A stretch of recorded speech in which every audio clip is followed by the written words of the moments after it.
ఆనాడు ఎమ్మెల్యేలు మారితే మీరు మంత్రులు చేశారు, కనీసం మేము అట్లా కూడా చేయలేదు. మారిందా మారలేదట, వాళ్ళు మేము మారనే లేదు, ముఖ్యమంత్రిని అభివృద్ధిలో కలిసి వచ్చినామంటారు.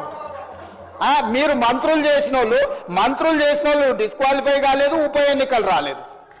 బాజాప్తే గవర్నర్ దగ్గర పోయి మంత్రులే చేసి 5 ఏళ్ళు మంత్రి, 10 ఏళ్ళు, ఒక ఆయన 8.5 ఏళ్ళు, మా అక్క 4.5 ఏళ్ళు మంత్రి చేసింది. ఎన్నడూ ఉప ఎన్నికలు రాలే. కానీ ఇప్పుడు ఉప ఎన్నికలు వస్తాయి, వచ్చే వారమే ఉప ఎన్నికలు అంటారు అధ్యక్ష. ఎట్లా వస్తాయి అధ్యక్ష? చట్టం మారలే, న్యాయం మారలే, స్పీకర్ ఆఫీసు సేమే ఉంది, పాలకపక్షం ప్రతిపక్షం అట్లనే ఉంది, రాజ్యాంగం అసలే మారలేదు.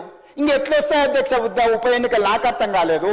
ఏ రాజ్యాంగం ప్రకారం వస్తాయి అధ్యక్ష? డాక్టర్ బాబాసాహెబ్ అంబేద్కర్ గారు రచించిన రాజ్యాంగం ప్రకారము గత అనుభవాల దృష్టి ఎప్పుడు కూడా పార్లమెంట్ ప్రాక్టీసెస్ అండ్ ప్రొసీజర్స్ అని ఉంటాయి అధ్యక్ష. చట్టంలో గ్రే ఏరియా ఉన్నప్పుడు గతంలో ఎలాంటి విధి విధానాలను ఆచరించారు, సాంప్రదాయాలు ఎట్లున్నాయని చూస్తారు అధ్యక్ష.